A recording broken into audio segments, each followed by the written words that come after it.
Medchal కండ్లకొయ్యలోని CMR engineering కళాశాలలో NCC శిబిరాన్ని నిర్వహిస్తున్నారు. ఈ నెల 25వ తేదీ వరకు జరగనున్న ఈ శిబిరంలో తెలంగాణ, ఆంధ్రప్రదేశ్, రాజస్థాన్కు చెందిన 600 మంది ఎన్సీసీ క్యాడెట్లు పాల్గొంటున్నారు. వీరిలో రాజస్థాన్కు చెందిన 150 మంది ఎన్సీసీ క్యాడెట్లు ఉన్నారు. ఈ శిబిరం ద్వారా ఇరు రాష్ట్రాలకు చెందిన సంస్కృతి, సాంప్రదాయాలు, వేషభాషలను ఎన్సీసీ క్యాడెట్లు తెలుసుకుంటారు. ఆయా రాష్ట్రాల విశిష్టతలను ఒకరితో ఒకరు పంచుకుంటారు. కాగా 12 రోజుల పాటు జరగనున్న శిబిరంలో ఇరు రాష్ట్రాల ఎన్సీసీ క్యాడెట్లకు స్కూళ్లలో బాలికల రక్షణ, సైబర్ నేరాలు, వ్యక్తిత్వ వికాసం, విపత్తుల నిర్వహణ, సైనిక దళాల్లో చేరిక వంటి వివిధ అంశాలపై నిపుణులు వివరిస్తున్నారని లెఫ్టినెంట్ కల్నల్ ఆనందరావు తెలిపారు.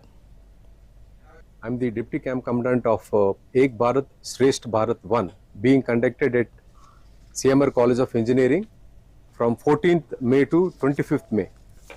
In this, we have the cadets from Rajasthan Directorate and the cadets of Andhra Pradesh and Telangana Directorate participating in this camp. Around 600 cadets.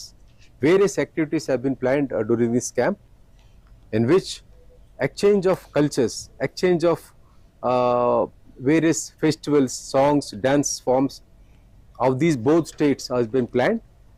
A part of the training, we have also have the visits to various outdoor places in Telangana.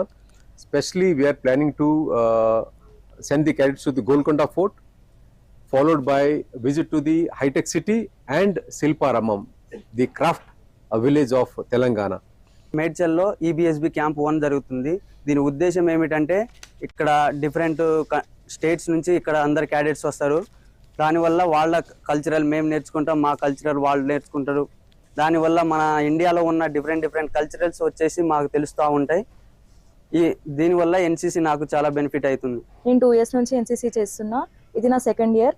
So నేను ఈ 2 years నుంచి మెయిన్గా నేర్చుకుంది motto and discipline and hard work.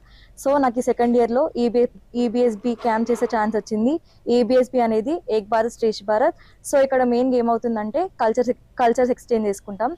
So ఈ national camp 13 నుంచి 26 వరకు జరుగుతుంది. ఇక్కడ రాజస్థాన్ డైరెక్టరేట్ స్టేట్ వాళ్ళు వస్తున్నారు.